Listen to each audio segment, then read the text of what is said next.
Por favor, pegue a palavra de Deus. Uma boa noite para todos os irmãos presentes, os que eu já havia cumprimentado e aos que depois chegaram.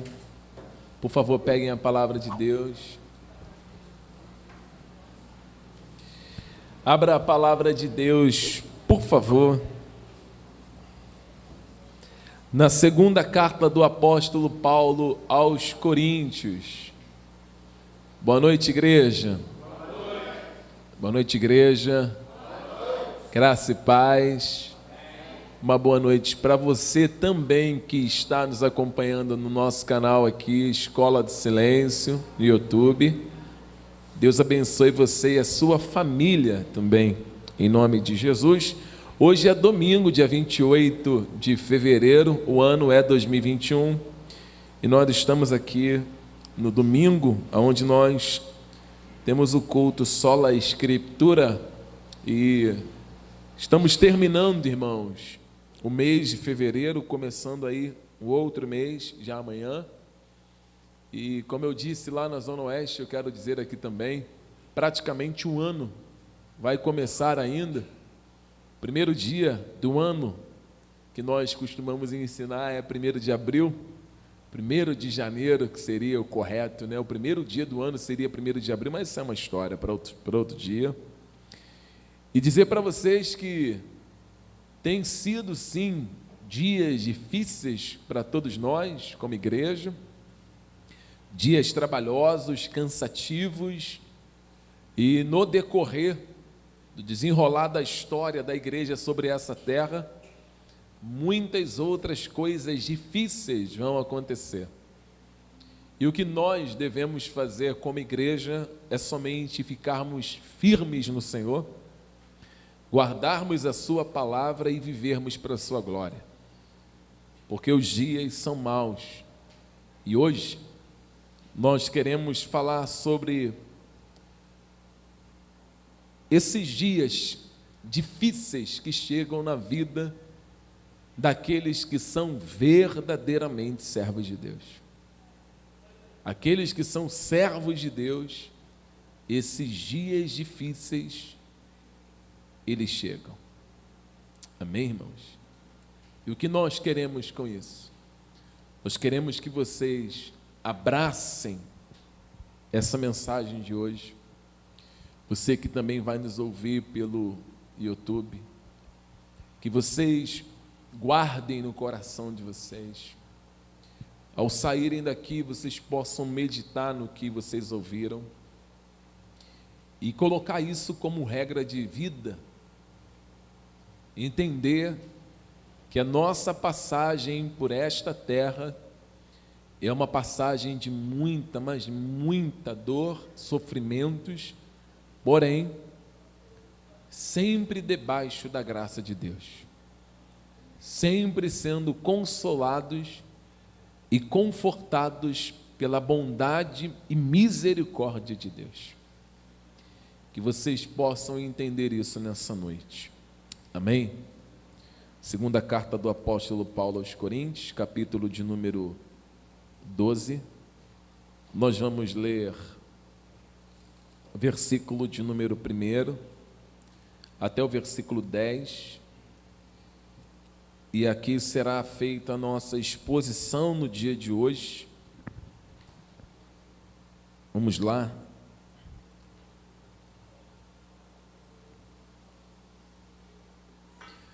Segunda Coríntios, capítulo 12, do versículo 1 ao versículo 10. O texto diz assim: se é necessário que me glorie, ainda que não convém, eu passarei as visões e revelações do Senhor. Eu conheço um homem que em Cristo, que há 14 anos, ele foi arrebatado até o 3º céu. Se no corpo ou fora do corpo, eu não sei, Deus sabe.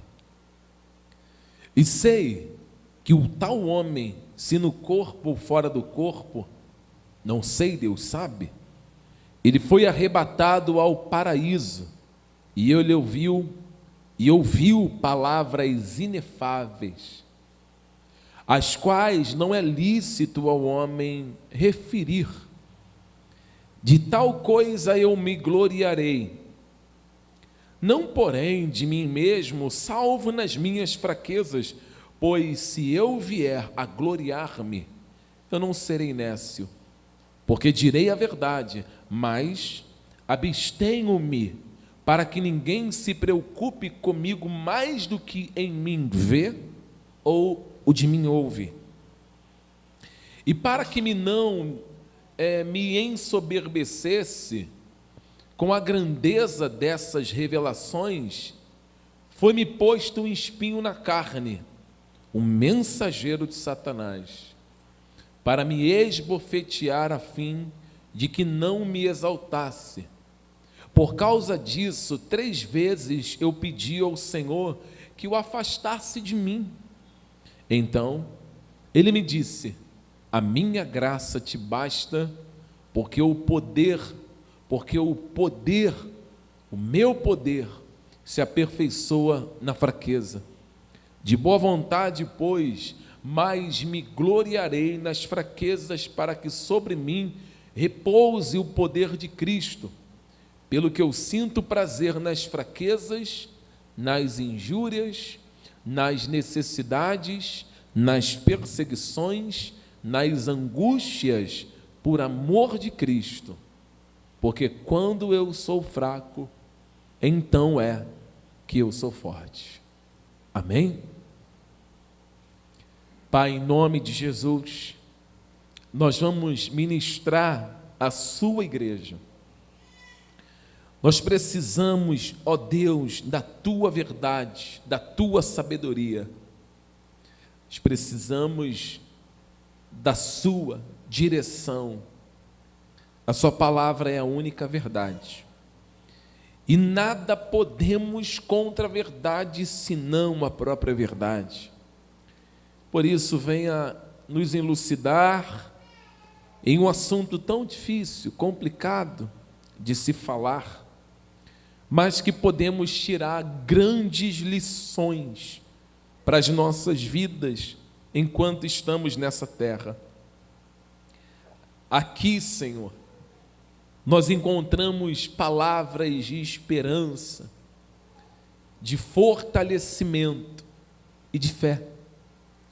Aqui nós encontramos o quanto nós não podemos viver vaidosos, soberbos e prepotentes. Encontramos aqui nesse texto, ó Deus, que importa que aquilo que nós falamos e aquilo que nós vivemos no nosso dia a dia, ele seja exemplar, seja motivo ao ponto de pessoas darem glórias a Deus. Senhor, dai-nos o prazer de viver somente para Ti e para glorificar o Teu nome. Ensine a Tua igreja nesta noite, em nome de Jesus. Amém. Por favor, irmãos, podem sentar.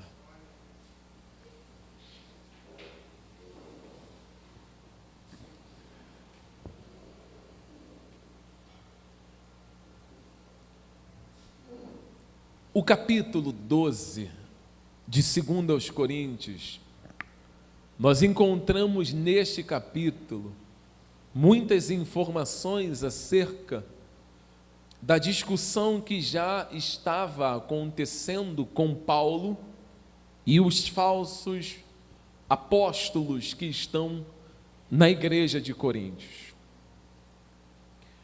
Esses homens, eles já haviam acusado Paulo de tudo. Já haviam dito que Paulo era um fraudulento apóstolo, que não havia legitimidade sobre a vida do apóstolo Paulo, legitimidade apostólica, que Paulo não amava a igreja de Coríntios, enfim. Nós já estamos há muito tempo falando sobre as qualidades do apóstolo Paulo como apóstolo, e vocês já sabem muito bem.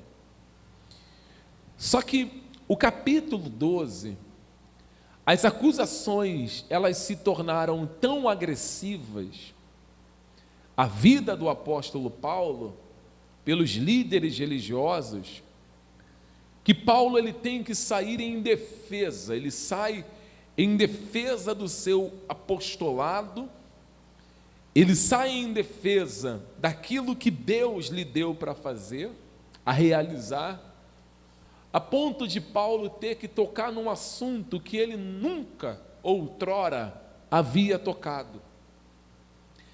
A ousadia dos líderes religiosos, ela era tão grande, que eles se vangloriavam de serem apóstolos, claro, não intitulados por Deus, mas eles se vangloriavam de terem revelações da parte de Deus, abrimos aspas aqui, e de terem recebido também visões da parte de Deus.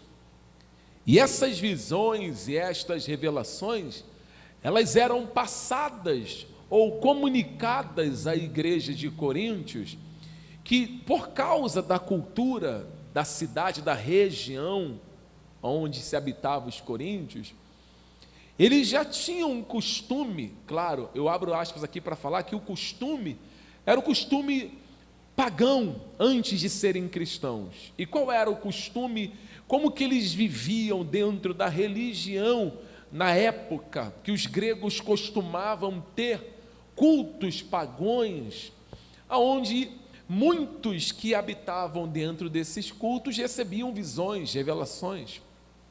E eles comunicavam essas visões e essas revelações dentro dos cultos pagãos. Então, quando se prestava culto a entidades naquela época, as pessoas ficavam admiradas com aqueles que recebiam tal visão e revelação. Então eles eram considerados homens mais espirituais do que os outros. Eu citei, isso aqui não é preconceito religioso contra ninguém, mas quem já teve a experiência de ir a um terreiro de candomblé, a um terreiro, vamos dizer, no português, de macumba, sabe muito bem que dentro dessa cultura, nós encontramos muitas revelações também. Muitas coisas são reveladas dentro do terreiro e faladas sobre a vida de terceiros. E não só isso, existem também muitas visões que acontecem dentro de terreiros. E nós não podemos intitular isso como sendo algo vindo de Deus. Não podemos. Então, a cultura faz com que os habitantes de Coríntios, que agora estão convertidos a Cristo, são convertidos a Cristo e conhecem a verdade do Evangelho e da Palavra de Deus, sabem que agora a única coisa que eles precisam ter é a graça de Deus, que a salvação é pela graça, que eles são justificados pela fé, estão justificados em Cristo Jesus, que morreu na cruz e ressuscitou ao terceiro dia. Isso basta, essa era a mensagem que o apóstolo Paulo pregava para eles. Mas os opositores de Paulo, eles não tinham a mesma intimidade que Paulo tinha com Cristo. Eles tinham uma intimidade com qualquer outra entidade ou qualquer outro Deus ou qualquer outra deusa, menos com Deus. Por isso que quando nós lemos a palavra de Paulo à igreja de Coríntios, Paulo já bate em cima, mostrando que essas pessoas não são de Deus. Primeiro Paulo diz assim, eles vão até vós com outro espírito, deixando claro que o espírito que está nesses falsos apóstolos não é o Espírito Santo de Deus. Paulo ainda diz, eles vão até vocês, estão no meio de vocês, pregando um outro evangelho, mostrando que Jesus, o próprio Jesus, ele diz que se alguém, qualquer pessoa que seja, pregar uma mensagem removendo uma única vogal do evangelho da palavra de Deus, a gente precisa abandonar essas pessoas, e essas pessoas, elas são completamente consideradas hereges. Quando nós lemos as Escrituras, Paulo diz em Gálatas capítulo 1, que se ainda um anjo do céu viesse e pregasse um outro evangelho, ele deveria ser considerado maldito.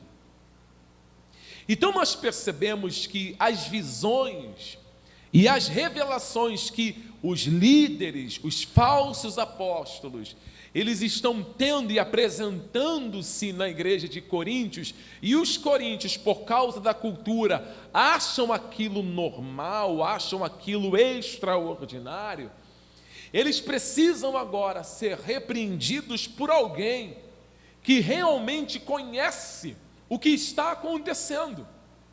Porque o povo da igreja de Coríntios, eles não eram maduros espiritualmente para entender o que está acontecendo ali.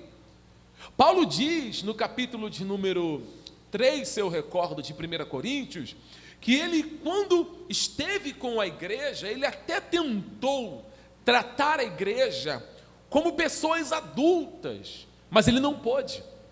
Ele disse que os tratou como meninos que ainda tomavam leite, ou seja, a igreja, ela era muito imatura, apesar de ser uma igreja que tinha a graça de Deus, que o evangelho estava sendo pregado, que o Espírito Santo tinha dito para Paulo que havia muito povo dele naquela cidade. Era uma igreja imatura, que tudo que ela via, que tudo que ela escutava, se usasse o nome de Deus, se falasse o nome de Jesus, para ela era normal. Era uma coisa maravilhosa. Então faltava naquela igreja, ainda na igreja de Coríntios, uma maturidade de entendimento das coisas que estão acontecendo ali. Eles não tinham uma maturidade espiritual para perceberem nitidamente que aquilo não vinha de Deus. Faltava a eles conhecimento das coisas espirituais, como Paulo mesmo afirma, que as coisas espirituais só podem ser discernidas espiritualmente. Não dá para discernir coisas espirituais na carne. O homem carnal, ele não consegue ter o entendimento do que está acontecendo. Um homem que não tem dentro de si o Espírito Santo, agindo constantemente, regenerando ele dia após dia, ele não consegue entender. Por isso que nós temos hoje uma gama, vamos dizer assim, como se fosse uma teia, uma escama de peixe, vamos dizer assim, de linhas teológicas, de igrejas, de inúmeras igrejas, que arrebata uma grande quantidade de adeptos para si, por falta do entendimento, da maturidade das coisas que acontecem concernente ao evangelho. Porque se usa o nome de Jesus na pregação, repito, se fala o nome de Deus, e se diz que tem revelação, e se diz que tem visão, quem não tem entendimento bíblico acredita que Deus está ali. Se isso fora uma verdade, Paulo não necessitava de repreender tantos líderes religiosos que estão se vangloriando. Paulo não precisava se expor por causa da igreja, porque agora ele tem que se expor, porque se eles estão se gloriando que são superiores, que são filhos de Abraão, Paulo já começa se defendendo assim: eu também sou filho de Abraão. Ah, vocês são hebreus? Eu também sou hebreu. Mas eu carrego sobre mim muito mais evidências de que eu sou verdadeiramente o servo de Deus do que vocês. Aí Paulo destrincha as dificuldades que ele passou como apóstolo. Ele vai dizer: eu sofri naufrágios, eu tomei chicotadas, eu apanhei, eu fui para a prisão, Eu tive que me fingir de morto para poder sobreviver, porque eu fui arrastado para fora da cidade depois de ser apedrejado e achavam que eu estava morto. Eu tive que fugir descendo pelo um cesto para não morrer. Ou seja, Paulo está dizendo para eles: eu trago no meu corpo, eu tenho no meu corpo as marcas de Cristo. Quais são as marcas que vocês carregam? Isso ele está dizendo para os falsos apóstolos.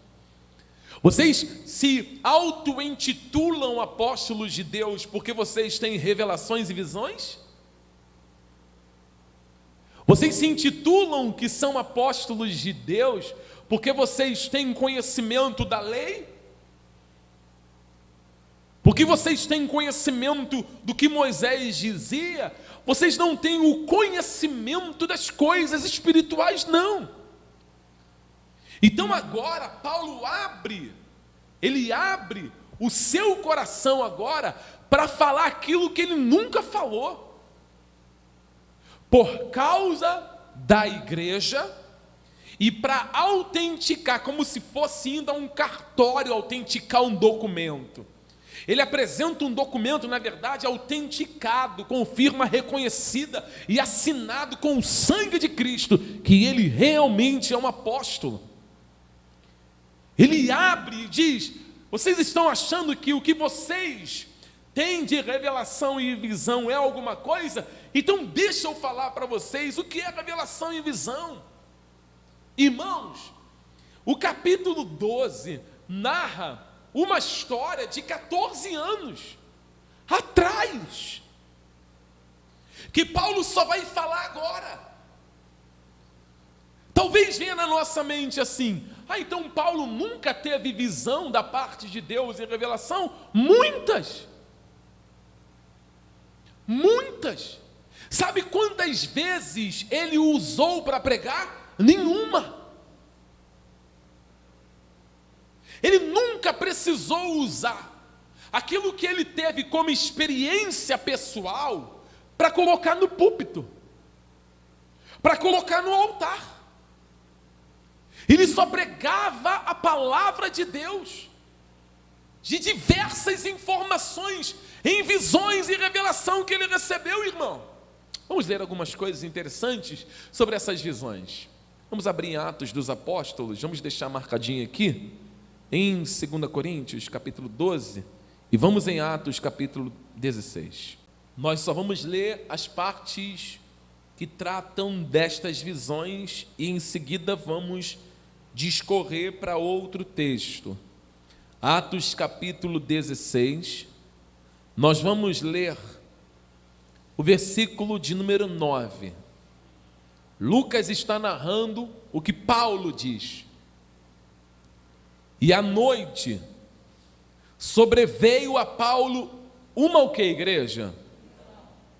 Na qual um varão macedônio estava em pé e lhe rogava, dizendo: passa a Macedônia e ajuda-nos. Assim que teve a visão, imediatamente procurávamos partir para aquele destino, concluindo que Deus nos havia chamado para ali anunciar o Evangelho. Então Paulo tem uma visão, e aqui está muito claro que a visão vem de Deus. Ele entende que é Deus que está mandando ele atravessar a Macedônia. O capítulo 18 do mesmo livro de Atos dos Apóstolos, Atos capítulo 18, vamos ler, versículo de número 9 também, diz assim: e teve Paulo durante a noite uma o que, igreja? Em que o Senhor lhe disse: não temas, pelo contrário, fala e não te cales, porquanto estou contigo e ninguém ousará fazer-te mal, pois eu tenho muito povo nessa cidade. O que nós estamos vendo aqui? Paulo pregando na igreja de Coríntios, querendo ir embora, e Deus falando: fica aí e prega. E isso aconteceu tudo em visão. É tudo visão, Deus dando para ele visão, e ele entendendo a visão e obedecendo a visão de Deus. Ele obedece o que Deus está mostrando para ele, o que Deus está falando com ele. Capítulo 22, vamos abrir aqui em Atos ainda. Atos capítulo 22. Vamos ler o versículo 17. Diz assim: E tendo eu voltado para Jerusalém, enquanto orava no templo, sobreveio-me um êxtase, e vi aquele que falava comigo: Apressa-te e sai logo de Jerusalém, porque não receberão o teu testemunho a meu respeito. E eu disse: Senhor, eles bem sabem que eu encerrava em prisão e nas sinagogas e açoitavam os que criam em ti. Quando se derramava o sangue de Estevão, tua testemunha, e eu também estava presente e consentia nisso, e até eu guardei as vestes dos que o matavam. Mas ele me disse: vai, porque eu te enviarei para longe aos gentios. Ou seja, ele está tendo uma conversa com Deus em visão. Amém, igreja? Paulo está conversando com, preste atenção nisso, ele está conversando com Deus em visão, é Deus e Paulo. Não há mais ninguém, é visão de Deus para a vida desse homem. Ele não teve uma só, ele teve inúmeras, várias visões. Capítulo de número 23, vamos ler. Versículo de número 11. Diz assim: Na noite seguinte o Senhor, pondo-se ao lado dele, disse: Coragem, pois de modo porque deste testemunha a meu respeito em Jerusalém, assim importa que também o faças em Roma. Deus aparece a ele e diz: tenha coragem, não temas. Não temas, Paulo. E todas essas vezes Deus vai encorajá-lo, Deus vai dar força, Deus vai direcioná-lo. Capítulo 26, versículo 19.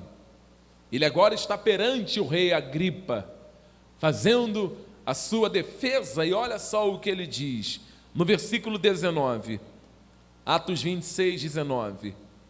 Pelo que, ó rei Agripa, não fui desobediente à visão celestial, mas anunciei primeiramente de Damasco em Jerusalém por toda a região da Judéia, e aos gentios que se arrependessem e se convertessem a Deus, praticando obras dignas de arrependimento. O que ele fala para o rei Agripa? Ó rei Agripa, eu recebi uma visão celestial e eu segui. A visão celestial que Deus me deu, eu não desobedeci essa visão, eu segui de maneira muito fiel. Eu não desobedeci aquilo que Deus falou comigo, eu fui até o final. O que Paulo está dizendo? Que Deus apareceu para ele. Lembre-se que Jesus aparece para ele no caminho de Damasco. Ele perseguindo a igreja, no caminho Jesus apareceu para ele, e ele conversa com Jesus, porque ele pergunta: quem és, Senhor? E Jesus vai dizer para ele: eu sou Jesus, a quem tu persegues. Ou seja, até no chamado para pregar o evangelho, Cristo apareceu para esse homem, gente, em todo momento. Ou seja, a experiência que Paulo, a intimidade que Paulo tem com Cristo, ela é muito mais profunda do que a intimidade que esses falsos apóstolos têm.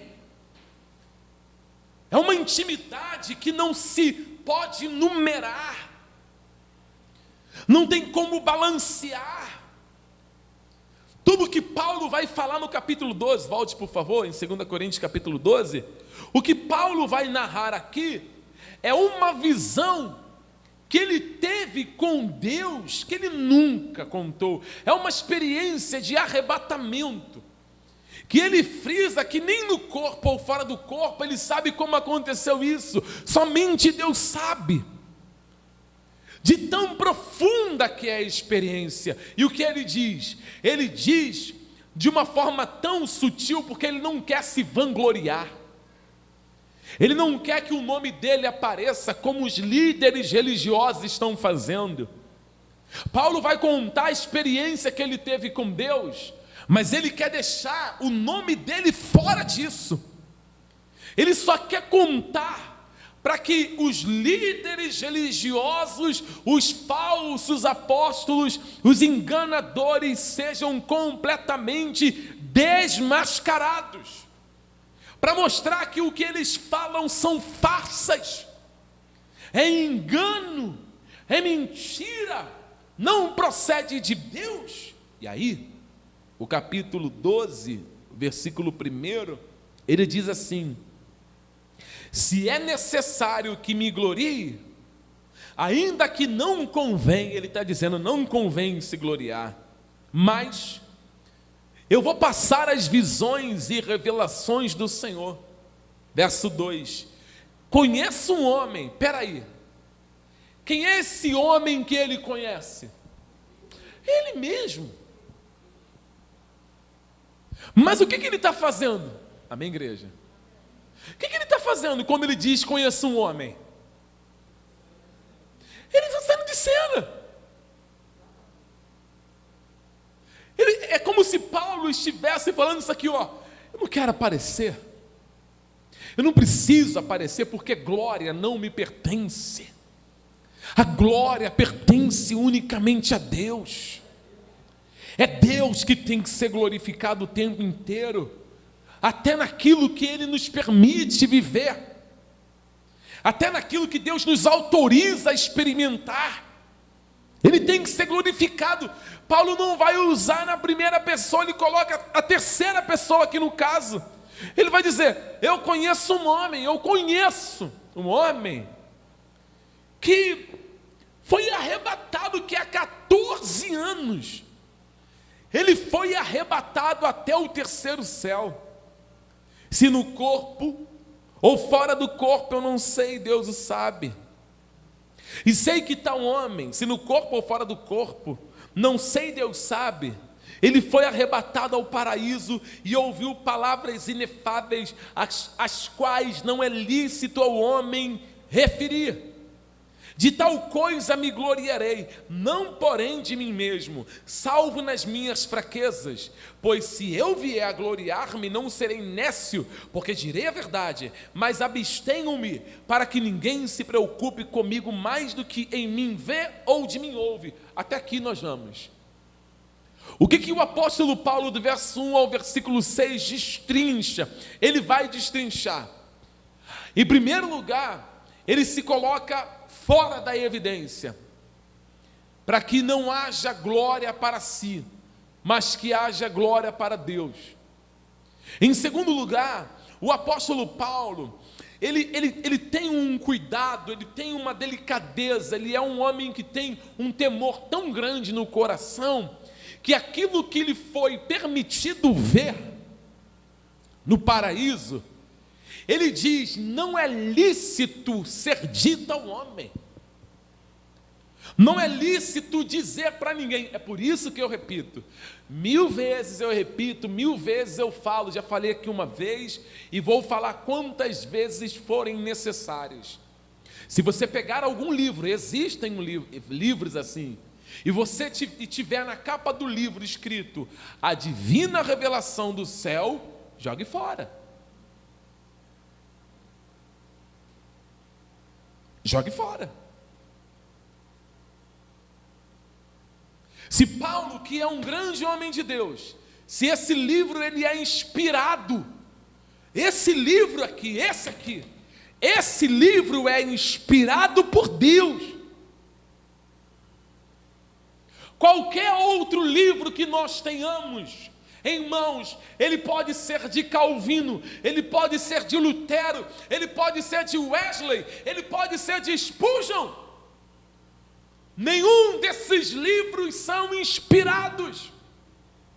Somente esse é inspirado por Deus. Ou seja, em qualquer outro livro nós vamos encontrar falhas e erros, mas nesse aqui não.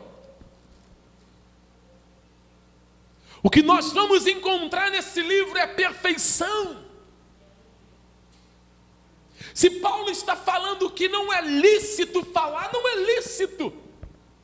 Ou seja, nesse ponto aqui, o que Deus está fazendo com Paulo, aqui nesse ponto, o que Deus faz com esse homem é cerrar o que Paulo viu. Está sendo cerrado. Está sendo colocado em secreto. Paulo não diz o que é. Quando alguém, irmãos, misericórdia, eu não quero ofender os meus irmãos pentecostais, não é para ofender, amém, igreja? Não quero ser ofensivo, mas quantas vezes, irmãos, quantas, eu vi com esses olhos aqui, Deus está pregando em muitas igrejas, de pessoas serem arrebatadas nos cultos, e depois acordarem falando que foi no céu. Falei, irmão, você foi arrebatado, o que você viu? Eu fui no céu de Deus. Misericórdia.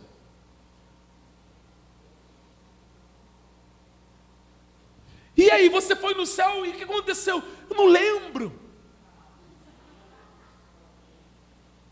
A Bíblia Sagrada nos mostra que nós temos que ter cuidados com essas coisas que envolvem revelações e visões.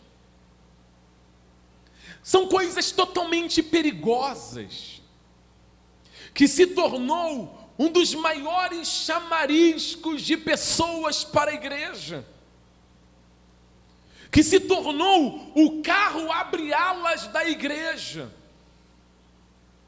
onde as pessoas que têm as tais visões e revelações, irmãos, preste atenção no que eu vou falar para você. Deus é Deus, amém? E Ele faz o que Ele quer. Mas nós não podemos ter experiências, porque isso pode acontecer. Eu não vou negar para você que o homem pode ter experiências com Deus, Ele e Deus e só. Porque Deus é Deus. Deus pode fazer o que Ele quer, o que Ele quiser, senão nós vamos aqui limitar sua soberania. Ele é o Senhor que tudo opera de maneira que Ele quer. Porém,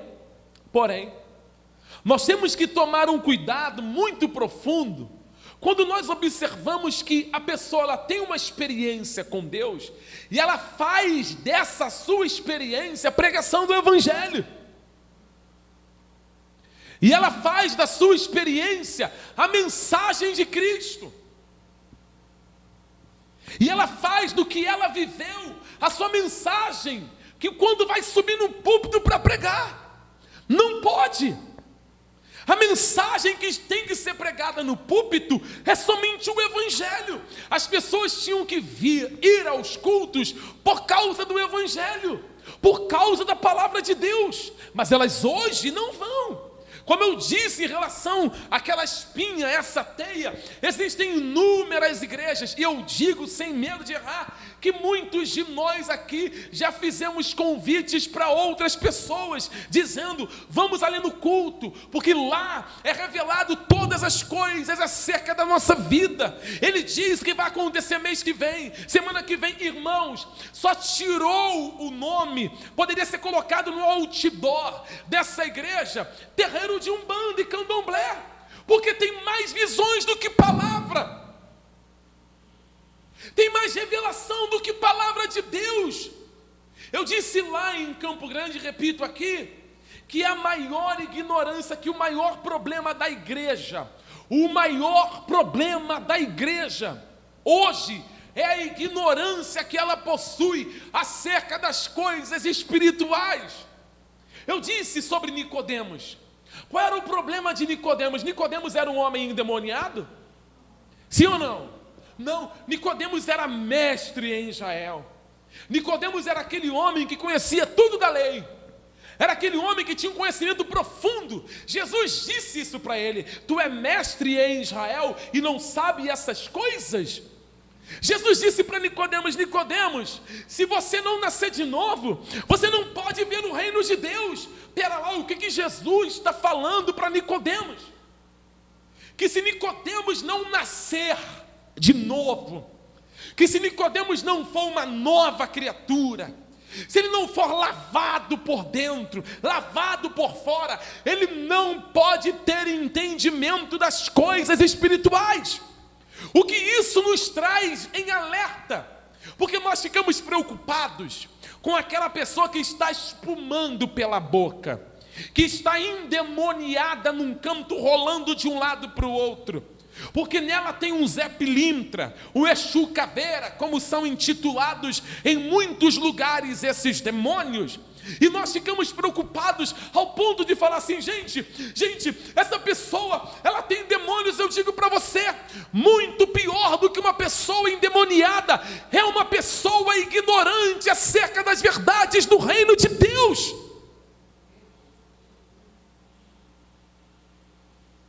Porque a ignorância conduz a um homem nunca conhecer as verdades do reino. Ela sempre vai ter o entendimento, ela sempre vai pensar e meditar e achar que o fato de ter uma expulsão de um demônio no culto, Deus está ali. Queridos irmãos, do que adianta demônios saírem do corpo? Do que adianta a pessoa ser curada de um câncer, mas ela viver na ignorância do que diz respeito à verdade?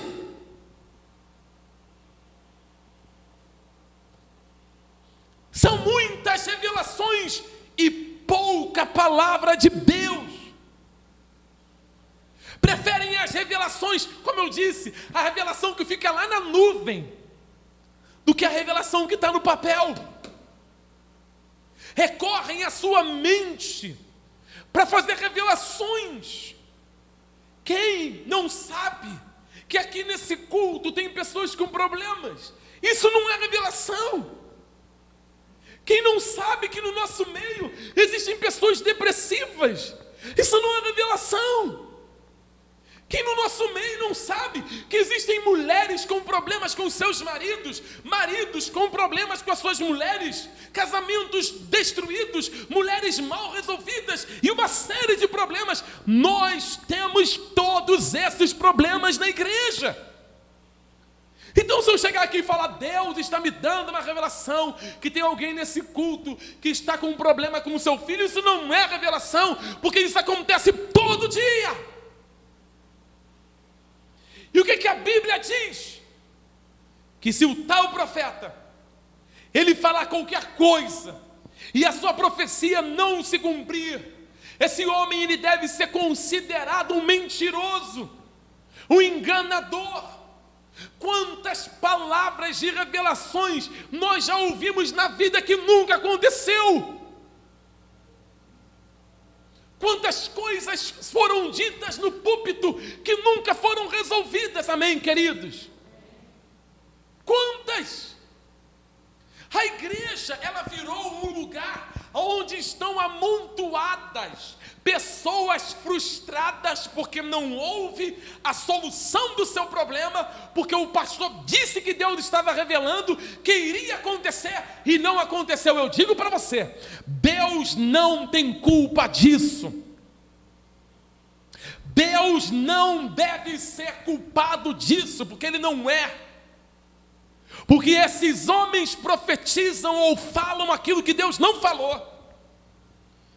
Se nós queremos saber o que Deus falou, é só abrir esse livro. Aqui está cerrado, mas pastor, Deus não revelava, a Bíblia não fala sobre revelação? Sim, Deus revelava no Antigo Testamento, porque Ele estava escrevendo a história. Então Ele falava diretamente com os homens. No Novo Testamento a história ainda está sendo desenrolada. Então Jesus fala diretamente com os seus apóstolos. Jesus fala diretamente com Paulo. As mensagens estão sendo dadas por Cristo até o momento que o cânon foi selado. Não existe mais brecha para ser acrescentado nada nesse livro. Então tudo que a igreja precisa saber está aqui. Tudo está aqui. terceiro céu, mas ele evita falar disso. Observe, 14 anos depois ele vai falar. Imagine se você, hein, Charles, fosse arrebatado hoje, não vai acontecer, tá? Até o terceiro céu, e visse coisas inefáveis, e você voltasse para a terra, o que você ia fazer? Qual é a vontade que dá? E, amor, vem cá. Paulo não contou para ninguém. Ele carregava isso com ele sozinho. O que é isso aqui? Ele teve uma experiência com Deus. Ele usou a experiência que ele teve para pregar? Pelo contrário, ele abria mão. Ele não queria nenhum tipo de experiência na sua mensagem. Ele só quer o Evangelho, porque é o Evangelho que traz vida. Não é a minha experiência que liberta você. Não é a minha experiência que traz conhecimento à tua mente, que joga luz na sua mente escura, mas a palavra de Deus. Não são as minhas revelações que te torna a pessoa melhor, mas é a revelação que Deus nos deu na sua palavra. Em vez de ficarmos correndo atrás de igreja que tem revelação, vamos procurar igrejas que pregam o Evangelho. Somente o Evangelho, que já é suficiente para você, querido irmão. Paulo está indo num nível que os falsos apóstolos não foram. Ele entra no terceiro céu que os falsos apóstolos não entraram. É uma intimidade ímpar. É uma experiência que Deus dá para Paulo que ele não deu para os falsos apóstolos. Isso os desbanca, mas Paulo não tem prazer em falar sobre isso. Para Paulo isso é uma vanglória inútil. Para Paulo isso não acrescenta nada. Para Paulo isso não vai trazer benefício nenhum para a igreja.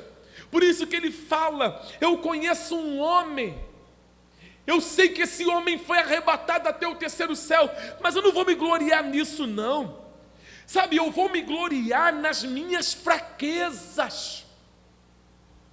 É na minha fraqueza que eu vou me gloriar. É naquilo que eu sou fraco que eu vou me gloriar. Não nas excelências das revelações. Porque são nas nossas fraquezas que existem motivos de sobras, igreja, para gloriarmos, para darmos glórias a Deus.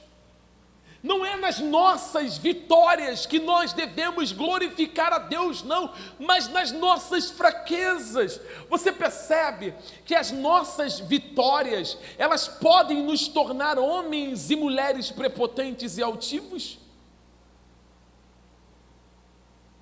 Existem pessoas que não podem receber vitória nenhuma, que já quer sobressair ao irmão.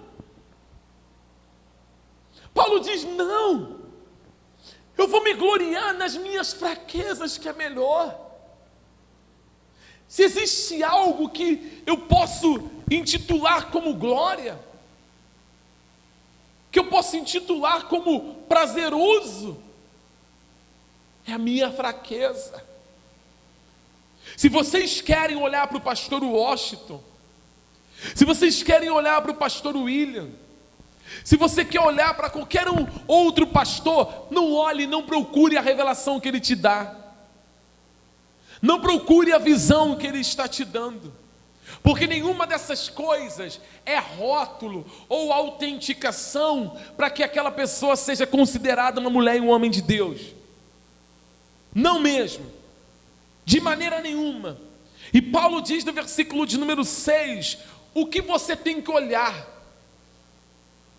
o que deve ser analisado, o que deve ser visto em um pastor, em um presbítero, em um diácono. Verso 6, pois se eu vier a gloriar-me, eu não serei nécio, porque direi a verdade, mas abstenho-me, para que ninguém se preocupe comigo mais do que em mim vê. ou de mim ouve. O que Paulo está dizendo, vocês querem encontrar ou se preocupar, ou achar em mim algo para que vocês possam rotular como sendo de Deus, ou me achar como homem de Deus? Prestem atenção no que eu prego. Prestem atenção naquilo que vocês estão ouvindo. Amém, igreja? Se o seu ouvido ele estiver com discernimento daquilo que se está falando no altar, você rapidamente vai conseguir entender, perceber nitidamente se aquela mensagem vem de Deus, se aquela mensagem provém de Cristo Jesus. Paulo fala, preste atenção na mensagem que eu estou pregando,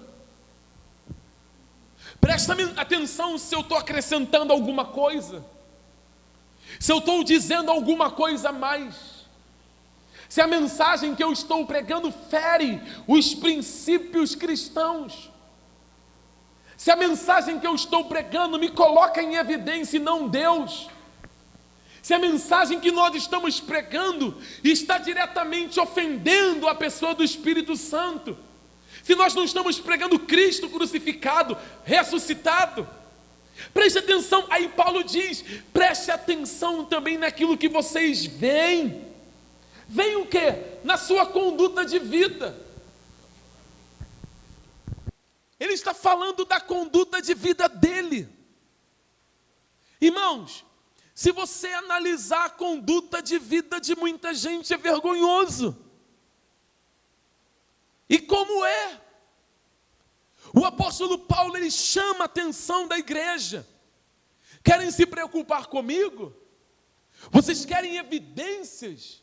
Então preste atenção na mensagem e no meu andar, como eu me porto e naquilo que eu prego, porque essas são as verdadeiras evidências. Paulo está falando aqui de ser um homem irrepreensível, de ser um homem que prega somente as Escrituras, que fala somente da suficiência do poder de Deus, da grandiosidade do poder de Deus.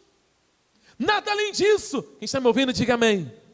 É isso que ele está dizendo. Eu vou me gloriar nisso aqui, na minha fraqueza. E se vocês querem evidência, não há maior evidência a ser buscada pela igreja em alguém que está sobre o altar.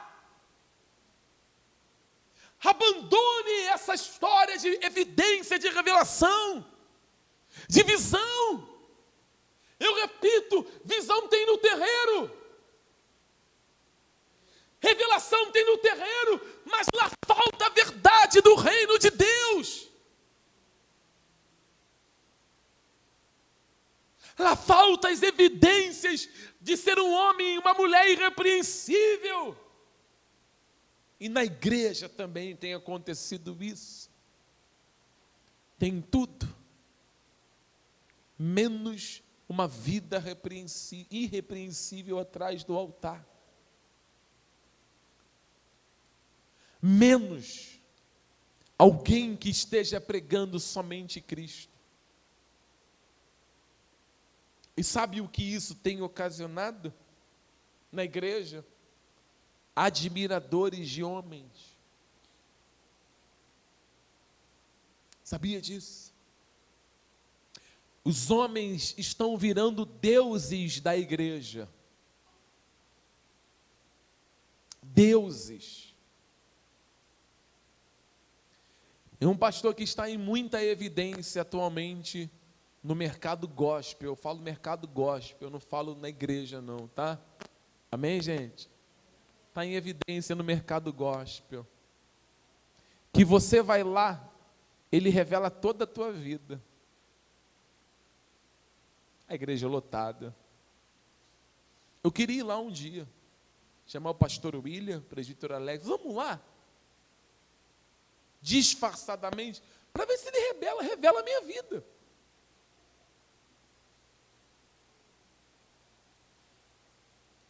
Irmãos, eu digo para você,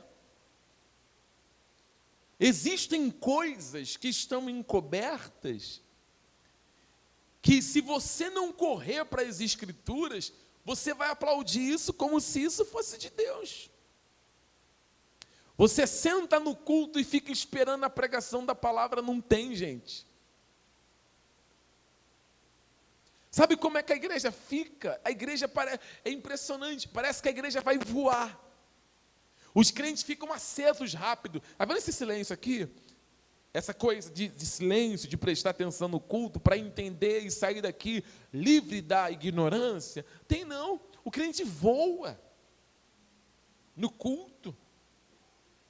Eu estou falando sério.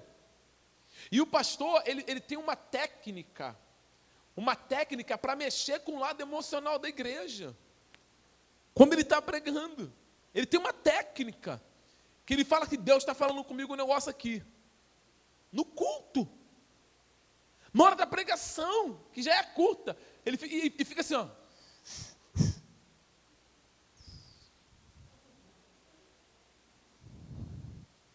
A igreja não ri. Aí, começa, aleluia, lá, lá, lá, lá, lá, lá, lá, li, e começa aquele, peraí igreja, peraí que está descendo. Fica soprando no microfone. Aleluia, desceu agora. E fica. A igreja acende. Sabe o que as pessoas... Como que as pessoas saem do culto falando? Que culto. Ou não é assim? Não é assim não? Gente, que maravilha, tu viu? Meu Deus, na hora desceu um negócio no altar. Muito forte. A palavra de Deus é mais forte do que qualquer coisa, gente. A diferença é que quando você atenta para as Escrituras e prega somente a palavra de Deus não te emociona, ela te liberta. Você consegue entender a diferença? A palavra de Deus ela não é pregada para te deixar emocionado, bem-estar. É para te ferir e arrancar a podridão que habita no nosso esconderijo secreto. Você entende que a revelação do homem não tem o poder de fazer divisão entre juntas e medulas. Quem faz divisão de juntas e medulas é a palavra de Deus. Quem é apta para discernir as intenções do coração do homem é a palavra de Deus. Não existe outra coisa. Quem lava é a palavra de Deus. Quem faz um homem levantar das cinzas é a palavra de Deus. O homem foi feito pela palavra de Deus. Ele é chamado à vida pela palavra de Deus.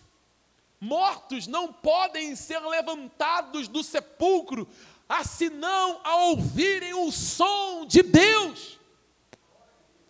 Você consegue entender isso? Assim como os homens estão na sepultura, assim como você vê homens que estão mortos, e a Bíblia diz que eles vão levantar de lá, quando a trombeta tocar, ao soar da trombeta, eles vão ser levantados. Preste atenção, muitos de nós aqui estávamos mortos, muitos de vocês estão mortos, e só podem ser levantados dessa sepultura só através da palavra de Deus. Só ela levanta quem está morto. É tipo assim, Lázaro, vem para fora. Não tem outro caminho. Nós vamos nos ensoberbecer de quê? Se nós não temos poder nenhum. Todo poder emana da palavra de Deus. O que Paulo está fazendo aqui? Paulo está falando, eu quero que vocês observem a minha vida e o que eu prego.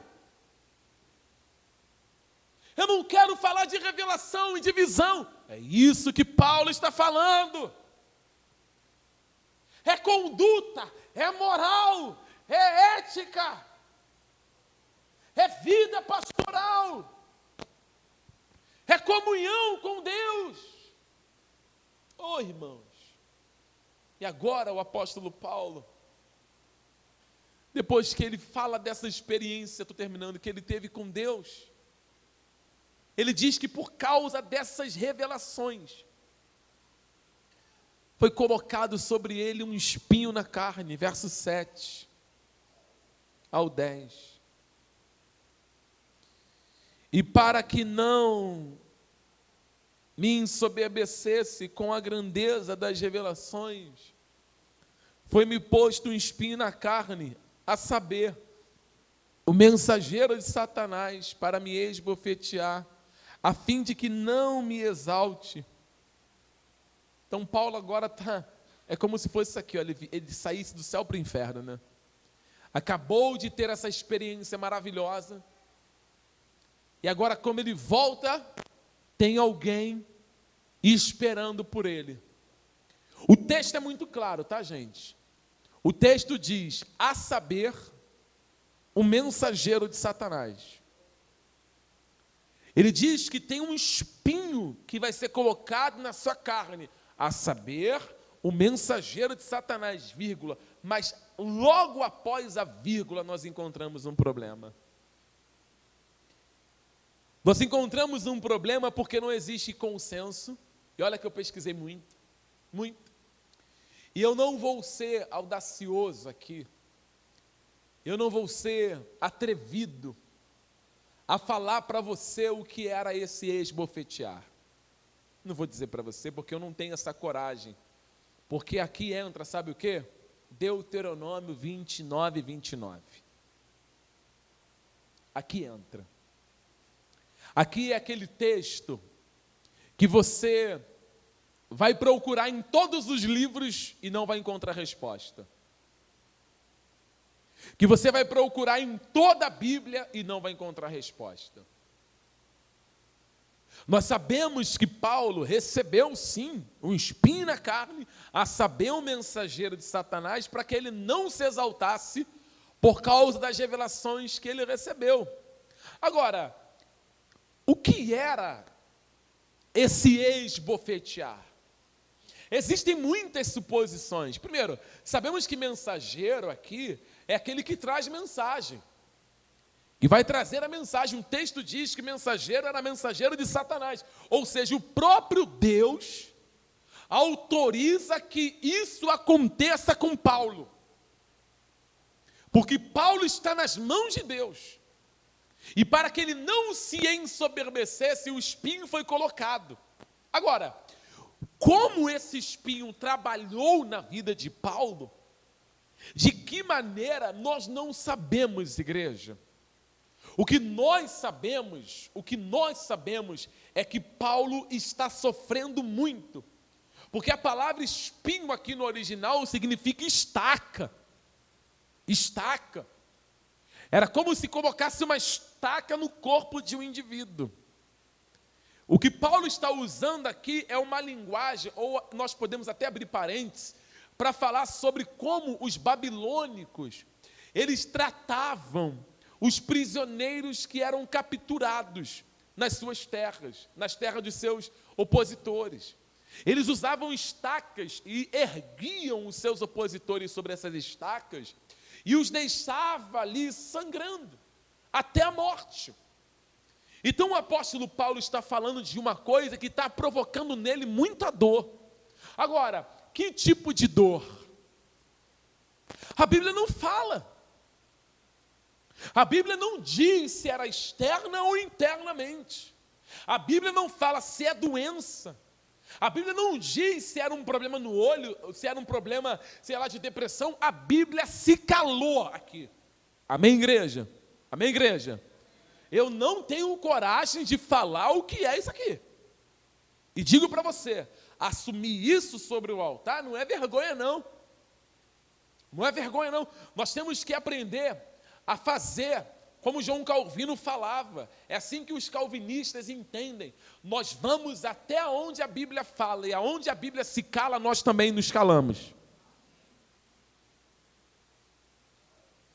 Nós não vamos ficar aqui querendo, não, espinho na carne de Paulo, era aí. Não tem nada disso. Quem pregar que é tal coisa, está cometendo um equívoco muito grande. Procure na história. Eu comecei a preparar essa mensagem 14h, acabei 00:50. E o que eu mais fiz foi ler e estudar. Muitos reformadores colocaram a sua opinião acerca disso. E sabe o que eu encontrei? Na linha reformada, na linha puritana, sabe o que eu encontrei? Divergência, falta de consenso. Não há consenso. Então eu vou me atrever a falar o quê? Amém, igreja? Não se pode se atrever a falar naquilo que a Bíblia se cala. Nós sabemos que há um mensageiro de Satanás para esbofetear Paulo. Agora, nós não sabemos o que é esse esbofetear aqui. Ninguém sabe o que é esse esbofetear. O que sabemos é que Paulo está sofrendo. O que sabemos é que Paulo está sofrendo, amém, irmãos? Sofrendo ele está. E muito. Isso é claro. Porque o que Paulo vai fazer? Paulo vai orar, verso 8. Por causa disso, 3 vezes pedi ao Senhor que o afastasse de mim. Deus afastou? Sim ou não? Tem uma notícia para você. Seja bem-vindo ao Evangelho. Isso aqui é o Evangelho. Amém, crente? Crente, seja bem-vindo ao Evangelho. Isso aqui é o Evangelho. O Evangelho é isso aqui, ó. É você pedir, é você chorar, é você gemer, é você rolar, é você se achar no direito de não passar por aquilo, e você fazer jejum, e você ir no monte, e você fazer tudo o que tem que fazer, e no final de tudo você ouvir da parte de Deus o seguinte: não, eu não vou fazer. Vai ficar aí até o último dia da tua vida. Isso é o Evangelho. Pastor, pelo amor de Deus, vamos para o Evangelho. O lugar que nós vamos agora entrar é Getsemane. Está Jesus no jardim do Getsemane, fazendo o quê? Orando. Orou quantas vezes? 3 vezes, pedindo o quê para o Pai? Pai, passa de mim esse cálice.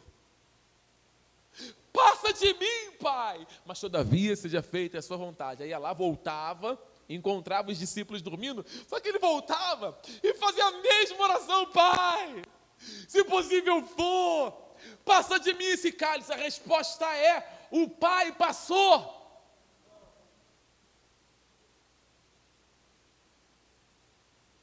Existem coisas nas nossas vidas que não serão solucionadas.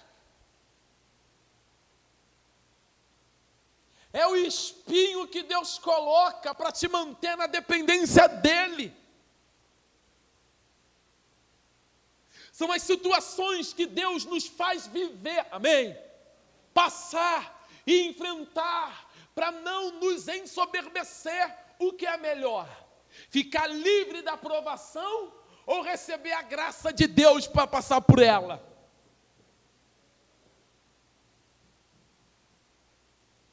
Hein, crente? Fala comigo, vocês.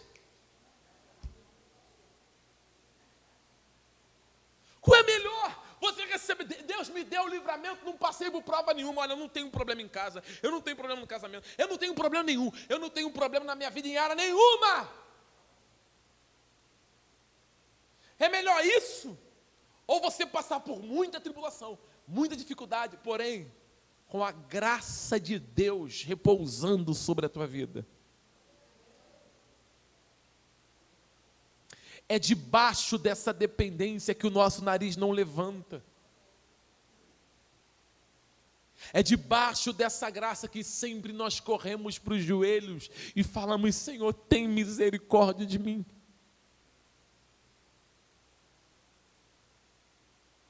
Alguém está me ouvindo? Louvado seja Deus pelos espinhos. Alguém está aqui? Você pode dizer comigo? Louvado seja Deus pelos espinhos. O seu espinho pode ser esse caroço que não vai embora. Apareceu um caroço. Deus, tira de mim. Deus, não. Vou tirar não. Vai ficar aí. Está conseguindo entender? Eu não sei de que forma Paulo é esbofeteado aqui. Eu estou aqui falando com você como igreja. Que existem coisas que você vai espernear. Deus não vai te dizer nem o porquê que você está passando e nem vai te livrar. Mas Ele vai ser glorificado nisso tudo. Deus, por que eu estou passando por isso? Porque eu quero. Mas por quê? Porque eu quero.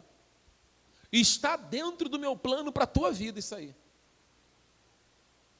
No plano de vida que eu planejei para você, isso está na sua rota.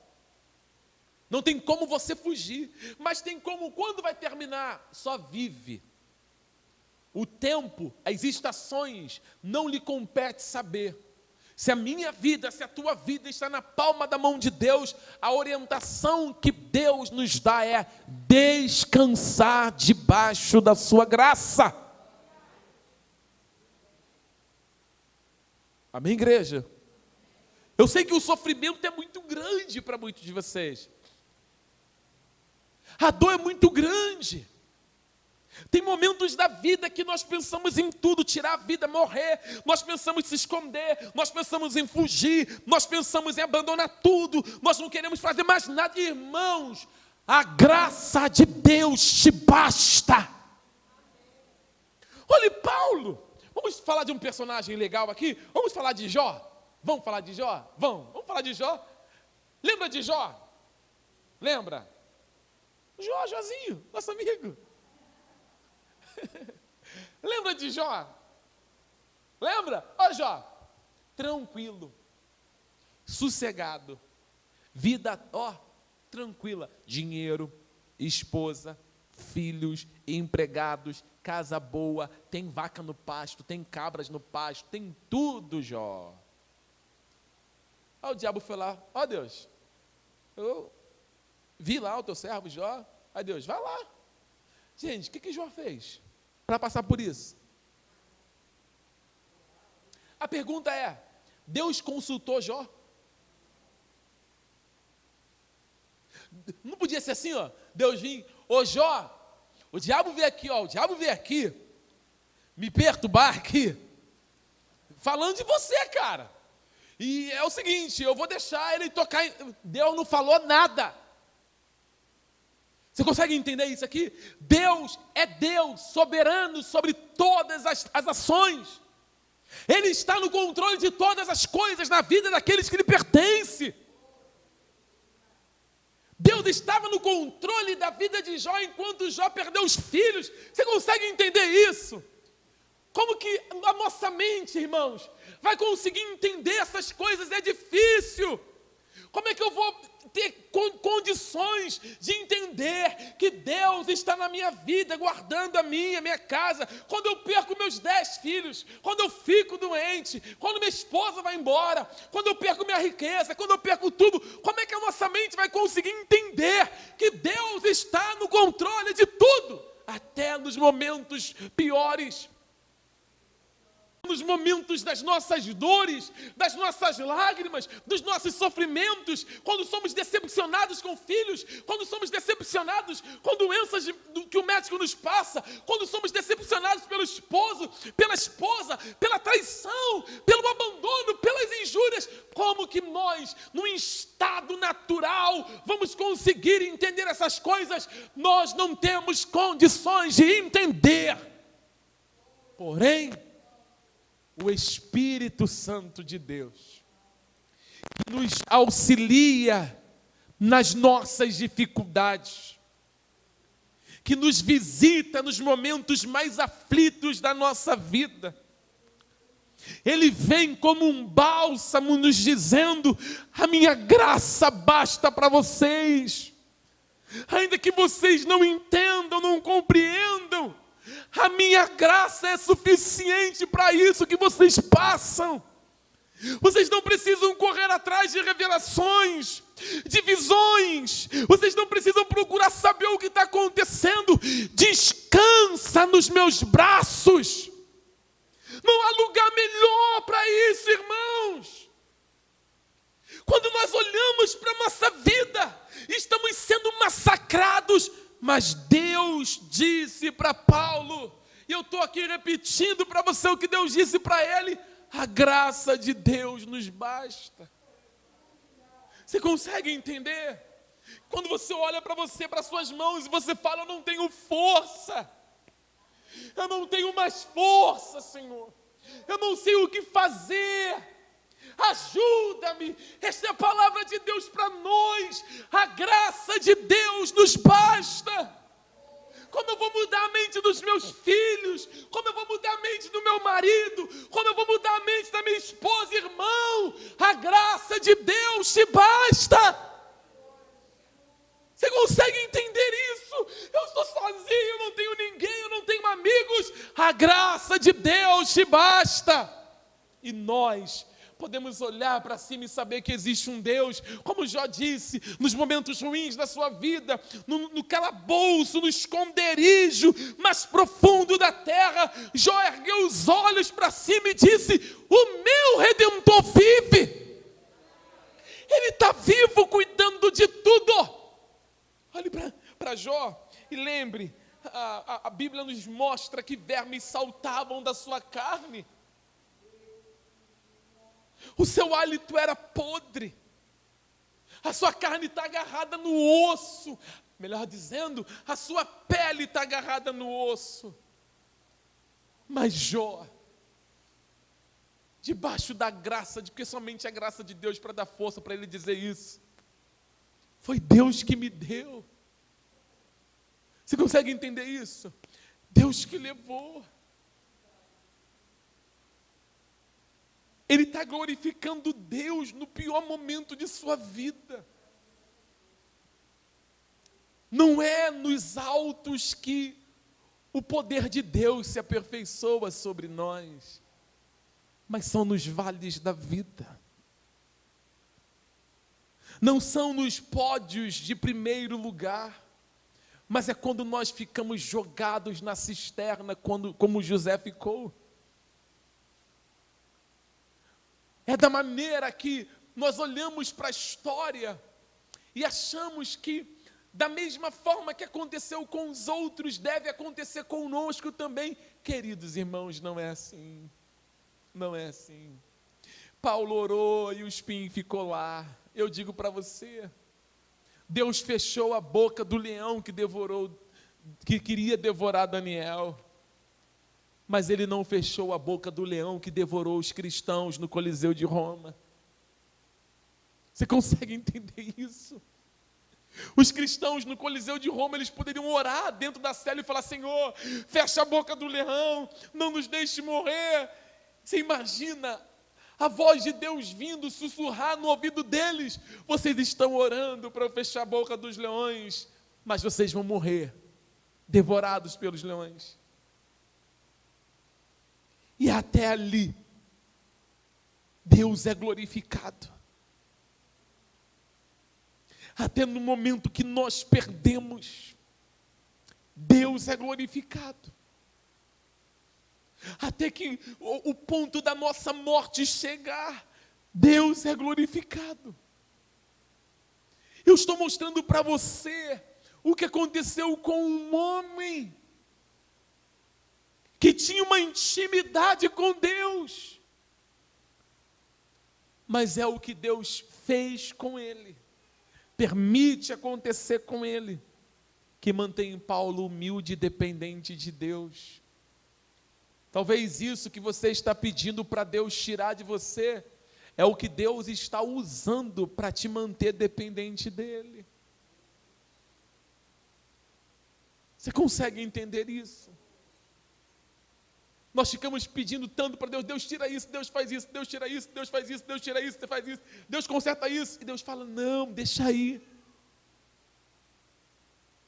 Porque estando aí, o nosso relacionamento é mais profundo e você não fica soberbo. Porque você depende de mim. Imagine se você não dependesse de Deus. Você consegue entender? Você vai na força do seu braço. Você vai na tua habilidade, na tua capacidade. Mas não, meu irmão. Não. Eu encerro. Não é na nossa habilidade. Não é na nossa capacidade. Não é naquilo que nós sabemos. Não é naquilo que nós conhecemos. É naquilo que Deus faz e naquilo que Deus conhece. Ele sabe o que está fazendo. Alguém está me ouvindo? Deus sabe o que está fazendo. Você não pode se ensoberbecer e querer buscar a solução desse problema em homens. Você não pode querer buscar a solução da sua aflição em homens. Eles não vão te ajudar. É só a graça de Deus. As verdades que contém neste livro, somente. Os seus joelhos dobrados. Porque se a solução não chegar, acredite, a graça de Deus estará lá. Pastor, a solução não veio, mas eu te garanto, a graça de Deus vai estar te dando forças para suportar até aquilo que não for solucionado. Se você realmente for um cristão, se realmente você for uma mulher de Deus, se realmente o Espírito Santo de Deus te fez nascer de novo, se você realmente nasceu de novo, você vai conseguir em Cristo permanecer firme debaixo dessa graça. Até quando aquilo que você gostaria que fosse resolvido, não for resolvido. Não for solucionado.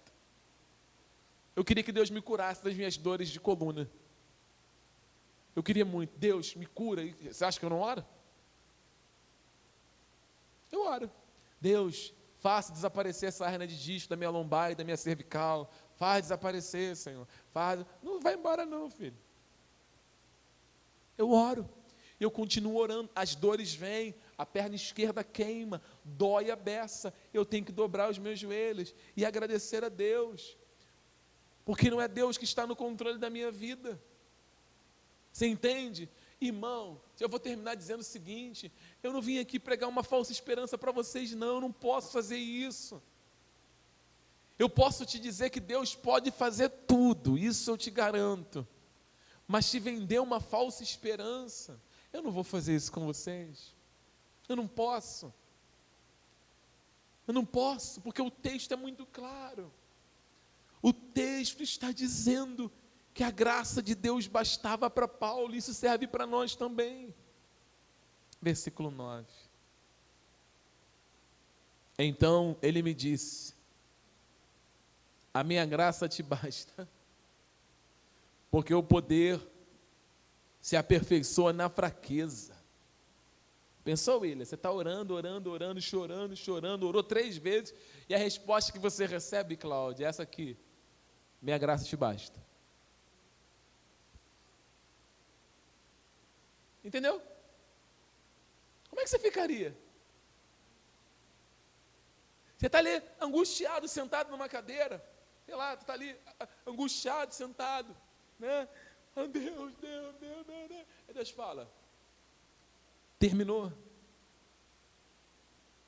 meu filho. Eu vou te responder acerca do que você está me pedindo. Eu vou te responder. Me responde, Deus, por favor. A minha graça te basta.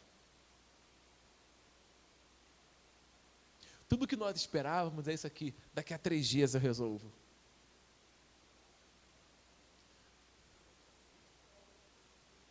Amém? Daqui a 10 dias você vai levantar, você vai dar a volta por cima. Não, Deus só fala para Paulo: a minha graça te basta. Você consegue sair deste culto, voltar para a sua casa debaixo dessa palavra? A minha graça te basta.